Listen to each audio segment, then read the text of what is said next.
of all we will create import the turtle library, then create a turtle object. After that we will create a turtle screen where we will going to print the colorful flower, then set the background color to white and the speed it to normal speed, which will be always 0.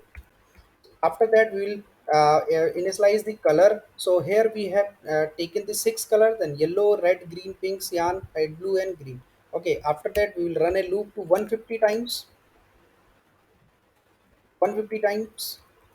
So here we have created a loop to 150 times. After that we will set the pen color. After that we have created a circle on the either side.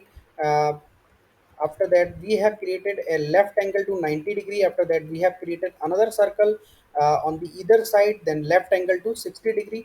Then exit the code on the click, control s, then click on the run code. Here you can see the flower is generating.